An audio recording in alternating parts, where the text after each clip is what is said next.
10वां बाब। दरियाए दजला के किनारे पर दानियल की रोया।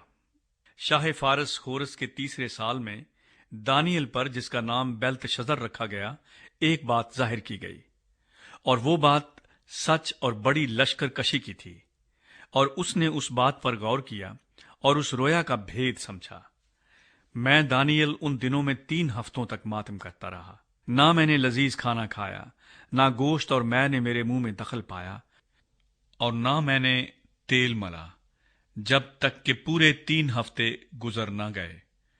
और पहले महीने की 24वीं तारीख को, जब मैं बड़े दरिया यानी दरियाए दजला के किनारे पर था, मैंने आंख उठाकर नजर की, और क्या देखता हूं कि एक शख्स कतानी पैराहन पहने और ऊफाज के खालिस सोने का पटका कमर पर बांधे खड़ा है।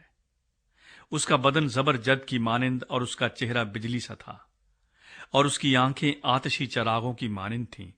उसके बाजू और पांव रंगत में चमकते हुए पीतल से थे, और उसकी आवाज अंबोह के शोर की मानिंद थी।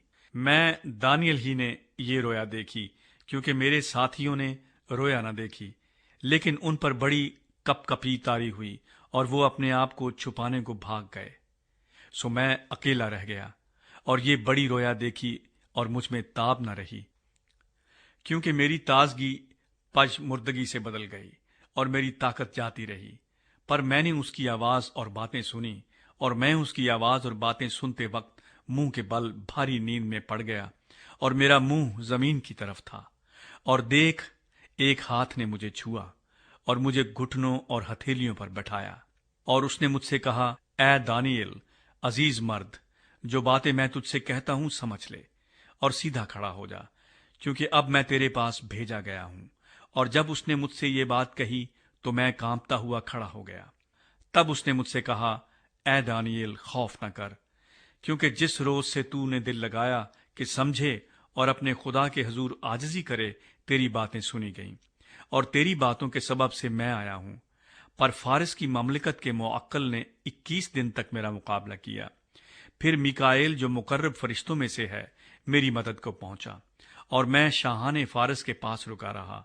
पर अब मैं इसलिए आया हूं कि जो कुछ तेरे लोगों पर आखिरी अय्याम में आने को है, तुझे उसकी खबर दूं, क्योंकि हनूज ये रोया जमाने दराज के लिए है। और जब उसने ये बातें मुझसे कहीं, मैं सर झुकाकर खामोश हो रहा। तब किसी ने, जो आदमजाद की मानिंद था, मेरे होंठों को छुआ, और मैंने मुंह खोला, और जो मेरे सामने खड़ा था उससे कहा, ए खुदामंद, इस रोया के सबब से मुझ पर गम का हजूम है, और मैं नातवा हूं। पस ये खादम अपने खुदामंद से क्यों कर हम कलाम हो सकता है? पस मैं बिल्कुल बेताब और बेदम हो गया। तब एक और ने, जिसकी सूरत आदमी की सी थी, आकर मुझे छुआ और मुझको तकवीयत दी, और उसने कहा, ए अजीज मर्द, खौफ न कर, तेरी सलामती हो, मजबूत हो, तवाना हो। और जब उसने मुझसे ये कहा तो मैंने तवानाई पाई, और कहा, ए मेरे खुदावंद, फरमा, क्योंकि तू ही ने मुझे कुव्वत बख्शी है। तब उसने कहा, क्या तू जानता है कि मैं तेरे पास किस लिए आया हूं? और अब मैं फारस के मुअक्कल से लड़ने को वापस जाता हूं, और मेरे जाते ही यूनान का मुअक्कल आएगा। लेकिन जो कुछ सच्चाई की किताब में लिखा है तुझे बताता हूं, और तुम्हारे मुअक्कल मिकाईल के सिवा इसमें मेरा कोई मददगार नहीं है।